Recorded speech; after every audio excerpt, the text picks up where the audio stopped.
I always thought living in a quiet suburban neighborhood would be, well, quiet. Lawns mowed to perfection, kids riding bikes, the occasional dog barking at a mail truck. It was the kind of place you imagine in a postcard, peaceful, orderly, and safe. At least, that's what I thought. It started small. A package here, a letter there. Nothing huge, nothing I immediately noticed. I ordered a few things online, nothing out of the ordinary, but when I went to check my mailbox one afternoon, I realized something was off. My package was gone. At first, I shrugged it off. Delivery mistake, I told myself. Maybe the driver had left it at the wrong house, maybe the wind had blown it somewhere. I even made a little joke about raccoons developing a taste for Amazon Prime boxes. The thought made me laugh. Well, at least I tried to laugh. But then it happened again. Another package vanished without a trace, and this time it wasn't just something small. It was a gift I had ordered for my nephew, one of those expensive Lego sets he'd been begging for. I felt that familiar spike of frustration. Not angry, not yet, just frustrated. That's when I noticed her, Karen. Everyone called her HOA Karen because she treated our homeowners association like a personal kingdom. Perfectly manicured hair, perfect white blouse, perfectly condescending smile. She was standing by the mailbox just a few feet away, casually flipping through her own mail, or at least pretending to. Her eyes flicked toward me and she smiled. That smile. The one that makes you wonder if she knows something you don't. I thought maybe I'm being paranoid. Maybe it's a coincidence. Maybe Karen is just Karen, but the unease settled in like a storm cloud. The next day, it happened again. Another letter gone. This time, it was important, a notice from the bank about a change to my account. I swear, my stomach dropped like someone had just punched me. My heart started racing. Something wasn't right. I decided to pay closer attention. I didn't confront her, not yet. Instead, I started watching. I'd glance out the window when I heard the mail truck pull up, pretending to be casual, sipping my coffee like nothing was wrong. And every time there she was, Karen, loitering, smiling, maybe reading her own mail, maybe not. My gut told me she was waiting. I tried to rationalize it. Maybe she was just nosy.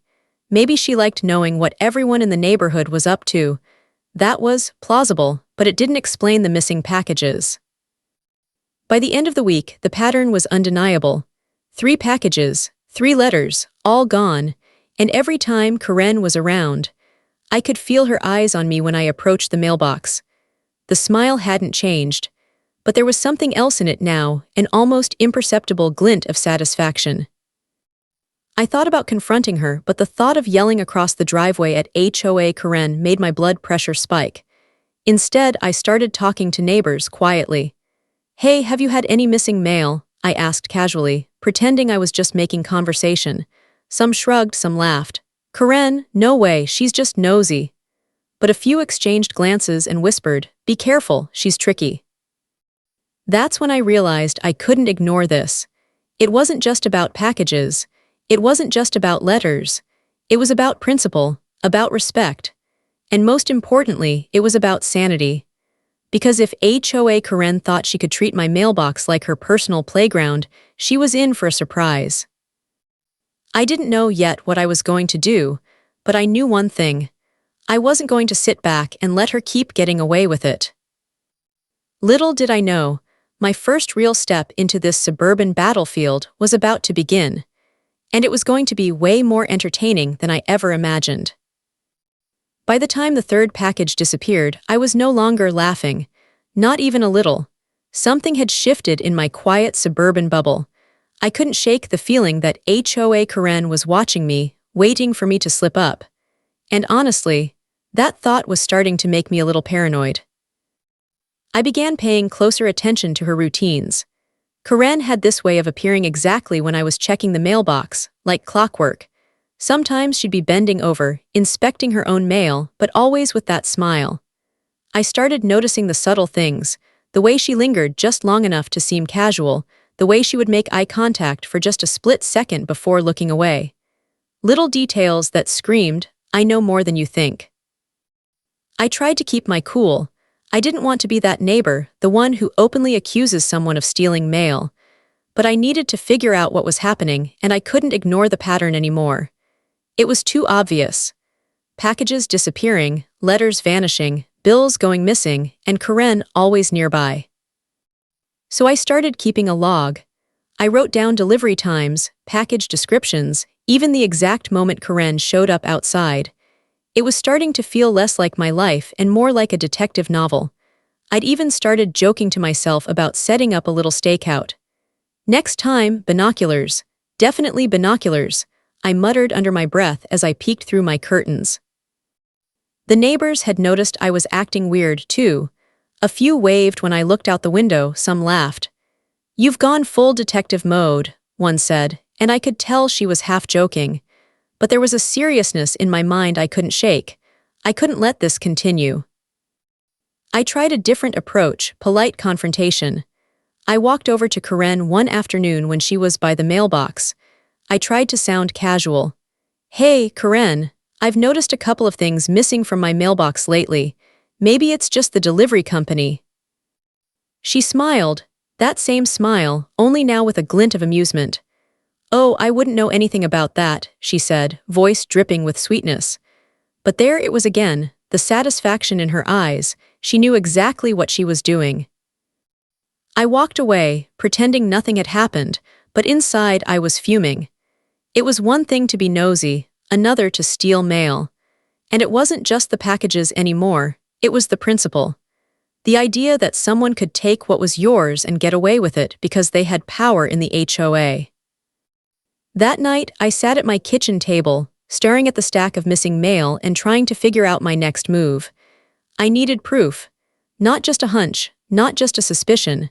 Solid proof. Something that would show beyond a shadow of a doubt that Karen was behind it. I couldn't help but laugh nervously at the absurdity of it all. Here I was, a grown adult, planning my next steps like a spy in a James Bond movie, because some HOA tyrant thought she could treat my mailbox like a playground. But the more I thought about it, the more I realized I was actually enjoying the challenge. It was like a weird little suburban battle of wits, and I was determined not to lose. I started thinking about ways to catch her in the act. Maybe a security camera, maybe a hidden note in the mailbox, something to make her slip up. The possibilities kept swirling in my head. Every scenario ended with Karen looking shocked, flustered, or just plain defeated. By the end of the week, I had my plan forming. I wouldn't just watch anymore. I wouldn't just take notes. I was going to set the stage for something that Karen wouldn't forget, something clever, something that would finally make her think twice before touching my mail again. And in the quiet of my living room, I made a silent promise. The next time Karen reached for my mailbox, she wasn't just going to be caught, she was going to be snapped. Little did I know, the game had only just begun, and I was about to learn just how creative Karen could be, and just how far I'd have to go to outsmart her. I realized very fast that simply staring through my blinds and muttering about binomial delivery errors wasn't going to cut it. If Karen was going to keep treating our mailbox like her personal curiosity cabinet, I needed something clever, not vindictive, not dangerous, just embarrassing enough to make her think twice. I wanted proof, and I wanted a payoff that didn't leave anyone in the hospital. So I became ridiculous in the best possible way. I made a list. Not the kind of list you throw away, the kind you obsess over, color code, and cross off with dramatic satisfaction. Operation Mail Justice was born on a sticky note stuck to my fridge between the recycling schedule and a half-eaten grocery list. The plan had to do a few things. Catch her in the act, look innocent to anyone passing by, and be non-harmful. No broken bones, no lawsuits, no dramatic midnight HOA meetings with lawyers.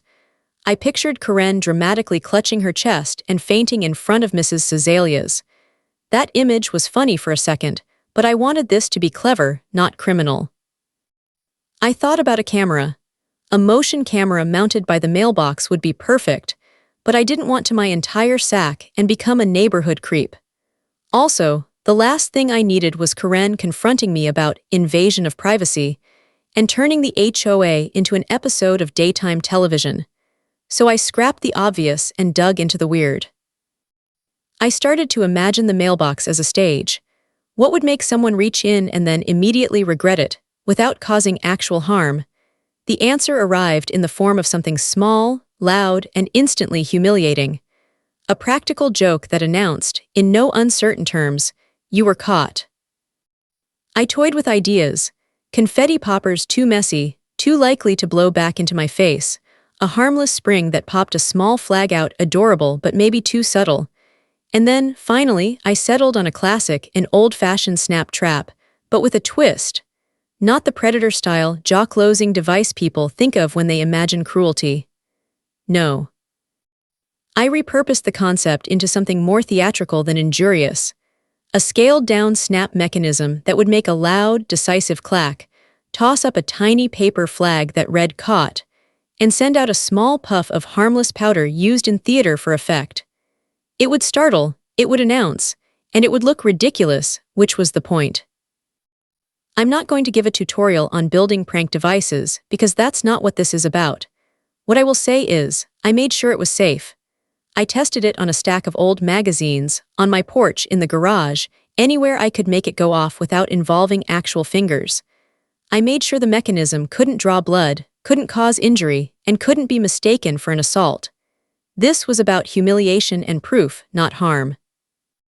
Neighbors started to notice my odd behavior.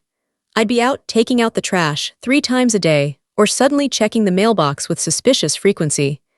Mrs. stopped by one afternoon with cookies and asked, with the earnest curiosity of someone who has seen more than one suburban saga start at a white picket fence, "Everything okay?" I smiled and deflected.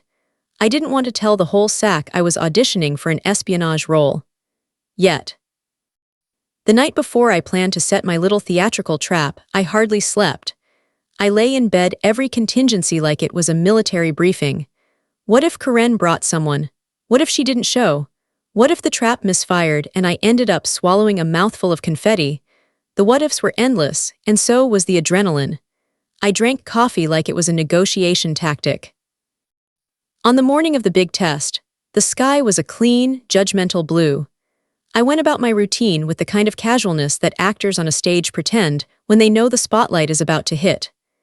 I put out a decoy, a plain cardboard envelope that looked exactly like something enticing, but unmarked credit card offers, petty HOA notices, junk mail that looks important when you're trying to make a point. I placed it where my hand usually reached when I checked the box. Then I slid the small device into a hidden corner, so it would only engage when someone actually tried to extract the contents.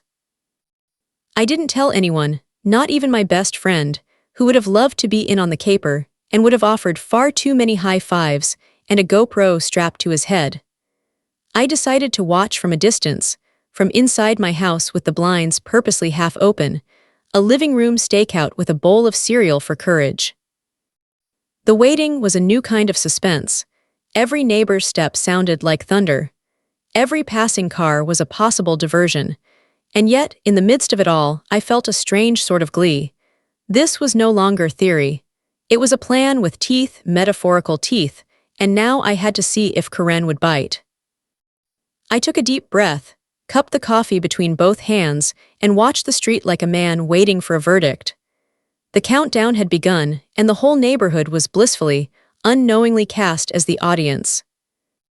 I watched the street like a jury watching the witness take the stand. My coffee had gone cold an hour ago, but I still clutched the mug like a talisman. The mailbox sat there, innocuous and square, the cardboard decoy snug inside like a secret waiting to be discovered. I felt ridiculous and brilliant at the same time. Maybe both. Time stretched. A jogger passed, headphones in. A kid on a scooter whooped as he shot past the curb. The universe was being annoyingly normal.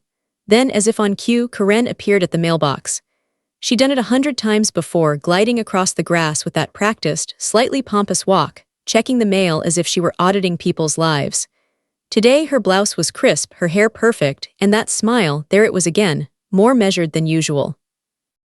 She lingered longer than she needed to, bending toward the slot with that half-turned head like someone catching sight of a familiar trinket.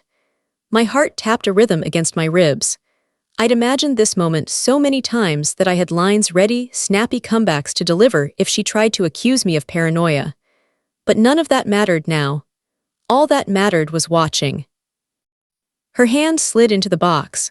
The world compressed into a thin line of focus. The trap I'd built, theatrical, loud, harmless, had been positioned so that the moment anyone actually reached in to pull the decoy out, it would spring a tiny flag and let out a theatrical pop. It was meant to startle, to announce, to humiliate, not to hurt. I reminded myself of that as if reciting a safety briefing. Then it happened. A sharp, metallic clack split the suburban calm. A puff of white dust flared out of the box like a stage cue. A tiny flag unfurled with a cartoonish flourish, the two-word message printed in bold. Caught. Karen's hand jerked back so fast I could see the thread of her sleeve snap free where the flag had brushed it. For a heartbeat, she stood frozen, mouth open, eyes wide, hair slightly mussed from the sudden movement. Time, for me, was a montage. Her face shifting from surprise to indignation to something dangerously close to fury. For a beat I was certain she would scream, call the HOA police, or march straight to my door. Instead, she let out a sound that I can only describe as the noise someone makes when they realize their whole life's performance might be undercut by a novelty prop. She swiveled and searched the yards like a general looking for a snickering spy. I held my breath and regretted having had 3 cups of coffee in an hour. The biscuit tin on my counter might as well have been ceremonial. My palms were sweating. Then she noticed me. Maybe she'd seen movement behind the blinds, or maybe a neighbor who'd been pretending to water their lawn had given me a sharp, discreet nod. Whatever gave it away, her eyes locked on my window and the color drained from her face. The smile vanished. In its place was something raw and exposed, panic with a dollop of calculation. She didn't run, she didn't faint. Instead, she did something I hadn't expected. She scooped up the dislodged mail and stalked straight for my house. Not to my door, yet, but to the center of the cul-de-sac, where the HOA's little bulletin board and its cluster of gossiping retirees tended to gather. She held the decoy aloft like a banner and bellowed for attention. Neighbors peeked out from behind curtains and from porches, blinking like meerkats. Mrs. came out in her slippers, clutching a robe, while Mr. Caldwell shuffled to the mailbox with an air of grave curiosity. Within minutes, a small crowd had amassed, exactly like the climax of a small-town play. The suburban quiet had been shattered not by sirens or scandal, but by ridiculous theater and a little white flag saying caught. Karen's voice carried. Who would do this? She demanded, but everyone knew. Eyes turned toward my house with an eager mixture of accusation and entertainment. Some looked annoyed, others tried not to smile.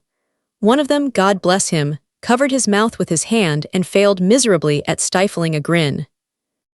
The HOA rules, which Karen loved to quote like scripture, suddenly felt fragile in the face of real human embarrassment. She was red-faced, furious, and packing like a caged cat. Her accusations came out at first as a controlled tirade about harassment and invasion, but the edges frayed as she spoke. The more she tried to be dignified, the less dignified the scene became. I could have stepped outside then, walked over, and admitted my part in the prank. I could have apologized for the theatrics, but the sight of her, so sure of her untouchable authority, made something stubborn inside me flare. Instead, I stayed put and watched the ripple of reactions. Some neighbors were aghast. A few suppressed laughter. One of them muttered, "Well, finally," under his breath. Karen didn't let the moment pass. She demanded an HOA meeting right then and there, a spontaneous court in the cul-de-sac with her as both judge and prosecutor. It was dramatic, it was petty. It was everything I'd been preparing for, only I hadn't realized the setup would give her a public platform. I felt a knot tighten in my stomach. I'd wanted to catch her, humiliate her a little, and reclaim my mail. I hadn't wanted to hand her the megaphone. In that instant, the trap's consequences came into sharp relief. I'd achieved proof and spectacle, but also stirred a hornet's nest. The next steps would require care, not just cleverness. Karen's eyes burned as she glared at my house, and I knew with a sick little certainty that this was not over, not by a long shot. The crowd dispersed only when Karen, with the practiced drama of a woman used to being heard, announced an emergency HOA meeting for the following evening. My mailbox sat in the grass, the tiny flag drooping like a mock pennant of war. I sank back into my couch, heartbeat still racing, feeling equal parts victorious and terrified. There was no turning back now. The next day, the neighborhood was buzzing, and I could feel it the moment I stepped outside. The air smelled like freshly cut grass and tension. Word travels fast in a cul-de-sac, and my little mailbox stunt had gone viral, at least in suburban terms. Glances followed me, whispers trailed me down the sidewalk, and somewhere between Mrs. and the Johnsons, I could practically hear the echo of the word karma being muttered. Of course, Karen wasn't staying quiet. By mid-morning, she had already stormed into my driveway, clutching the offending decoy envelope like it was evidence in a federal case. Her expression was somewhere between indignation and theatrical rage. "This is harassment," she declared to no one in particular, but loud enough for the neighbors to lean over their fences and watch. "I demand this nonsense stop immediately." I tried to keep calm. I waved politely, offering a smile that was more nervous than friendly. "Karen, it was just a prank. No harm done. Really." Her eyes narrowed. "A prank? You've tampered with HOA property. This is an outrage." A few neighbors peeked from behind curtains. Some were giggling, others were openly shaking their heads, muttering under their breath about the audacity of HOA Karen. I tried not to laugh, well, at least not too much. By the time the HOA meeting rolled around that evening, the drama had escalated. The small clubhouse was packed. Everyone had heard the story by now. Some came to support Karen, others came out of sheer curiosity. I could feel the tension coil around me like a live wire. Karen took the floor immediately. She stood with her hands on her hips, her perfect posture making her look both commanding and absurd. She recounted the mailbox incident with all the gravitas of a courtroom drama. "This is a violation of HOA rules, property tampering, harassment. I will not stand for this." Her voice was loud, and she made every word feel like it carried the weight of the neighborhood's moral compass. I sat back quietly, letting her make her case. There was a moment when she glanced at me, expecting a flinch, a defensive retort, anything. But I remained calm, sipping my water and letting her drama fill the room. Then came the subtle shift. The more Karen spoke, the more the audience reacted. A few neighbors raised eyebrows, some exchanged glances. One elderly gentleman muttered, "Maybe she brought this on herself," and no one corrected him. The tide was turning, slowly but unmistakably. Karen, flustered, tried to regain control. She demanded votes, signatures, declarations of support. She tried to assert her authority like she always did, like she owned the very air we breathed. But the room had changed. The spell was broken. People weren't terrified anymore. They were entertained, curious, and quietly rooting for the underdog me. By the end of the meeting, Karen's attempts at intimidation had largely failed. The board, trying to mediate without picking sides, reminded everyone about HOA decorum, rules, and civility. She left the room fuming, muttering under her breath, a storm cloud of rage and embarrassment. Meanwhile, I walked back home, mailbox intact, and the little flag still proudly propped inside the decoy. My heart was racing, a mix of adrenaline and relief. I knew Karen wouldn't give up so easily. She was petty, determined, and borderline obsessive when it came to control. I could practically hear the gears turning in her mind as she plotted her next move. That night, I checked my mailbox repeatedly, half expecting another stunt. None came. For now, I had reclaimed some peace. But I also realized something important. Winning this round didn't mean the war was over. Karen's sense of entitlement wouldn't allow her to quietly retreat. I laughed quietly to myself, thinking about the absurdity of it all. I'd gone from suburban neighbor to full-blown male vigilante, but I couldn't deny the thrill. The stakes were high, not life-threatening, not catastrophic, but personal, petty, and intensely satisfying. And in the strange way of neighborhood politics, that made it all the more fun. As I went to bed that night, I felt a strange mix of triumph and anticipation. The battle lines had been drawn, the players set, and the next chapter promised more chaos, more creativity, and undoubtedly more ridiculousness. Karen wasn't done, and neither was I, but for the first time in weeks, I felt like I had the upper hand. Little did I know, the suburban chess game was about to escalate, and Karen's next move would test not just my cleverness, but my patience. I should have known it wouldn't end with one spectacular humiliation. HOA Karen didn't have a quit while you're ahead clause in her personality.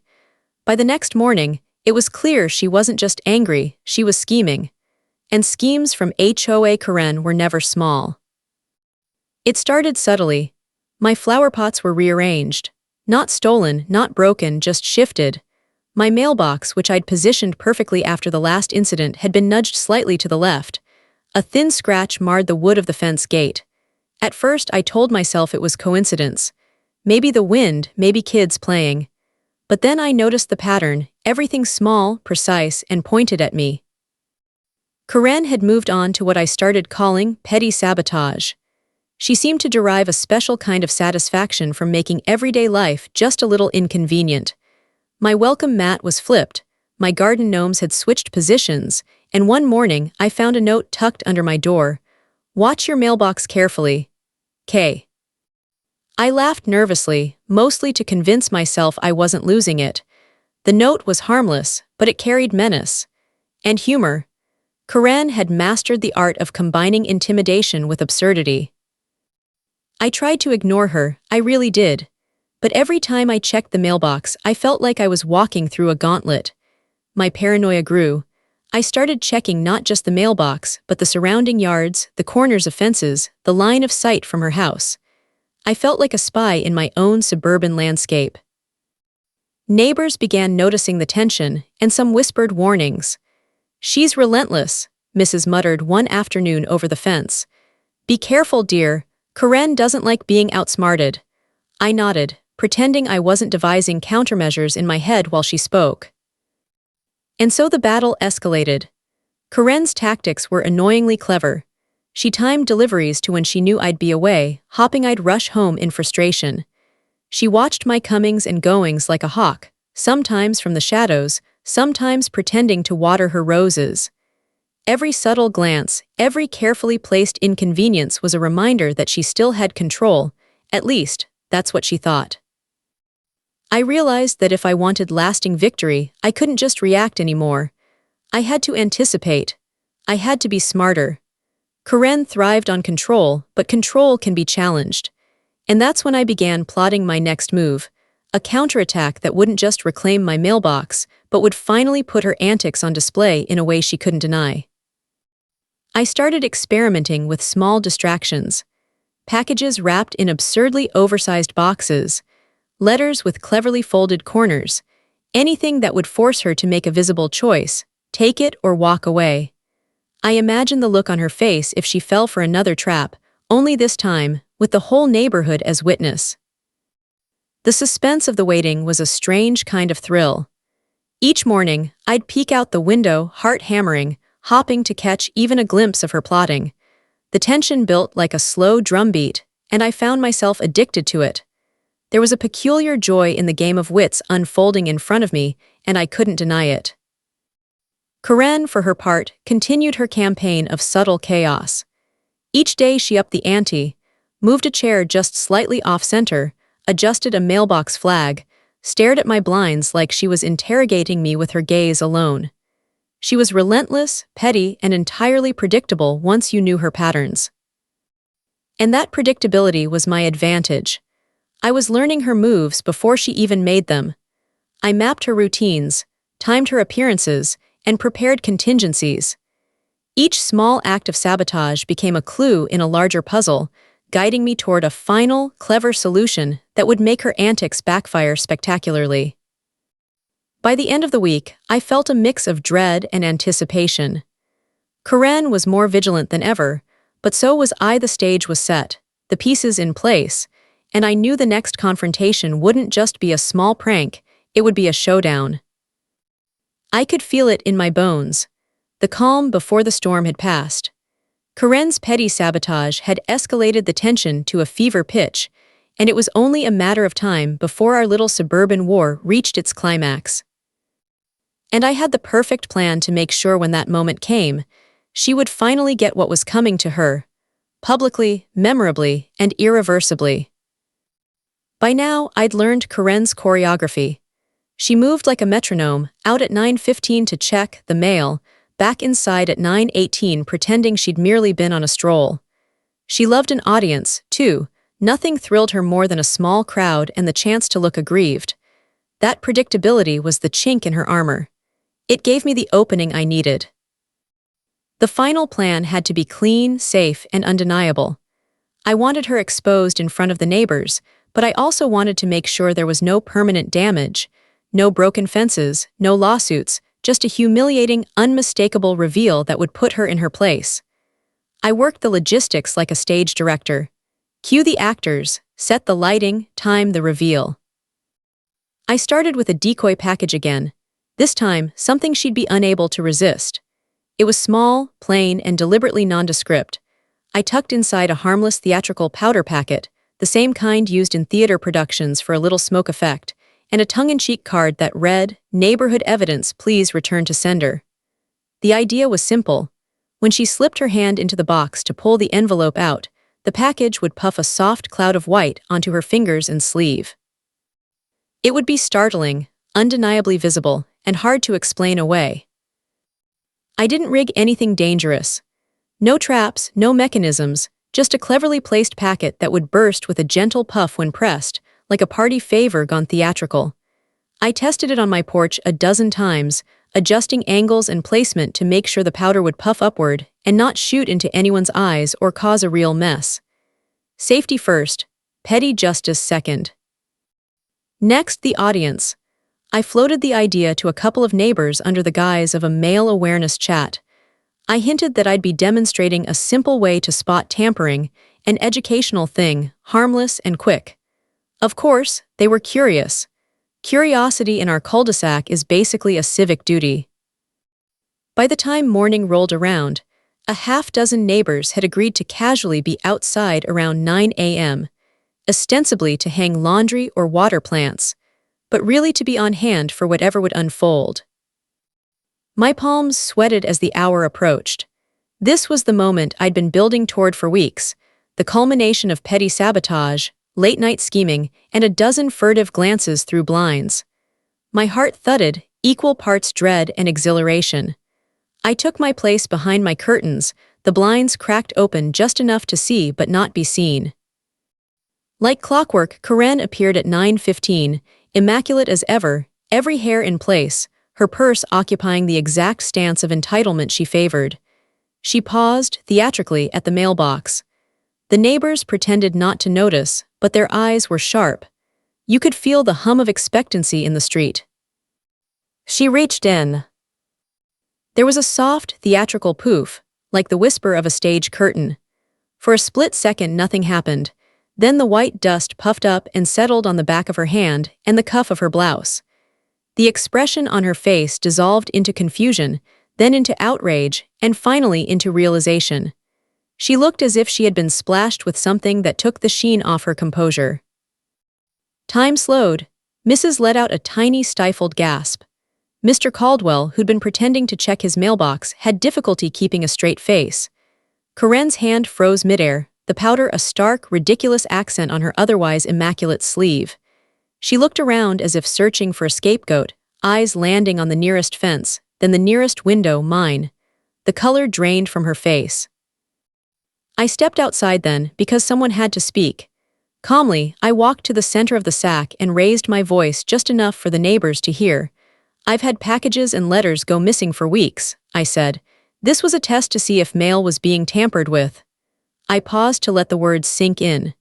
Karen's face flamed, part anger, part the slow burn of public exposure. "You can deny it all you want," I continued. "But this," I lifted my chin toward her powder-dusted sleeve, "isn't something you get from just checking your own mail." Her defense came fast and practiced. Indignant accusations about harassment, outrage at being humiliated, and insistence that she'd never lift another neighbor's package. But the thing about visible evidence is that it tends to speak louder than speeches. A few neighbors crossed the street. One of them held out his hand, showing a faint dusting of the same powder, the not-so-subtle gift of a passing breeze when the packet went off. Conversations began to ripple through the crowd, low and immediate. "Did you see her hand?" someone murmured. "She's always." Karen tried to scrub the powder at a nearby hose, muttering about being targeted. The hose only made her sleeve cling in an undignified, damp way that made her look more exposed than before. She sputtered. She made statements about HOA rules and decency, but the image was planted. There was no graceful exit.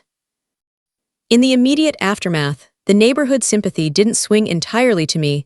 Some thought I'd gone too far. But most people, after the initial shock, found a kind of wry amusement at the spectacle. The balance shifted. Karen looked smaller somehow, her aura of untouchable authority scuffed by an afternoon of dust and public curiosity. I felt vindicated, yes, but also oddly hollow. I'd wanted closure, and in a way I'd gotten it. But humiliation has a sharp edge. Watching it land left me with a complicated taste. As the crowd dispersed and neighbors returned to their yards whispering and shaking their heads, Karen retreated to her house with her sleeve clutched to cover the evidence. As I went back inside, the adrenaline ebbed and left me with the quiet knowledge that this hadn't ended everything.